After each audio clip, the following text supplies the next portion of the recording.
So what do you do with those new words that you found anyway so that you can remember them and use them, and you know why?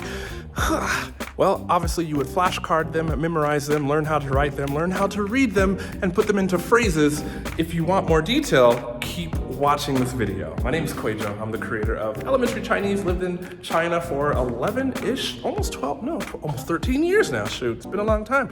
And I want you to learn real Chinese so that you can communicate and have fun. It's super fulfilling to speak Chinese. So what do you do with new vocabulary? It's quite simple. You memorize it, you learn it, and I think you should probably learn it in context with phrases. That way you can at least have a better chance of communicating with real Chinese people with your newly learned vocabulary. So here's something that you won't find probably anywhere else. You need to take that new vocabulary, and hopefully you have a Chinese friend or an acquaintance online who can help you with your new words. If you don't, then look for a service, an app called Hi Native, H-I-N-A-T-I-V-E, where you can find a Chinese language partner, or you can go to the Hello Talk community and find Chinese who are looking to study, or you could go into Facebook groups, go to Facebook, search Learn Chinese groups. You'll find plenty of them, and ask a Chinese person who can help you. Once you find that Chinese person, here's what nowhere else is telling you, but that's why I'm able to coach people consistently to get progress that they never got before. You take your words and you ask the Chinese person two things. Number one, ask them how often this word is actually used in day-to-day life.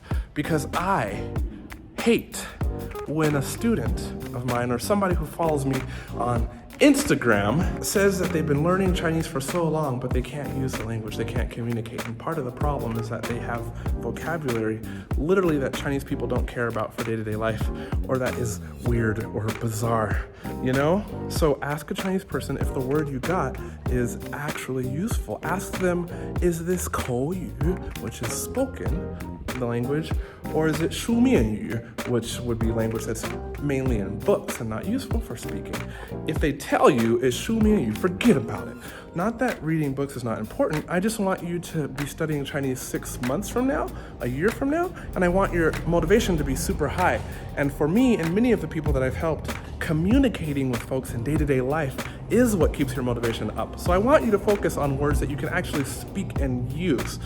So now that you've whittled away the words that you don't need because they're bookish languages, you're going to ask that same Chinese person, or a different one, because you need several sources.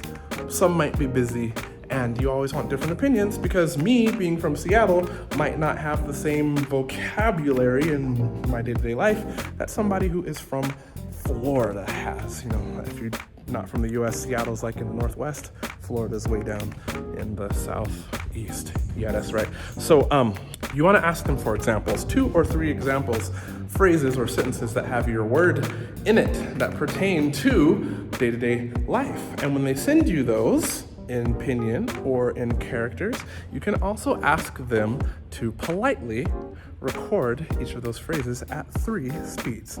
One is super slow, so you can work on your tones and intonation over the whole sentence. Another one is a little faster, and another one is at regular speed, so that you can begin to train your ear to hear Chinese, how they communicate. And that is where you will get useful language, so that you can communicate with people and have a much better chance at keeping your motivation high, because you're making more and more progress, and a year from now you will have attained your Chinese goals. Tap or click the screen right there if you need another video that can help you make way more progress than you've ever made before, because that is the problem, isn't it? So many resources online, but nobody's telling you how to put them together so you can get what you need and what you want from Chinese. I'm Kwadwo, Elementary Chinese. Good study, day up.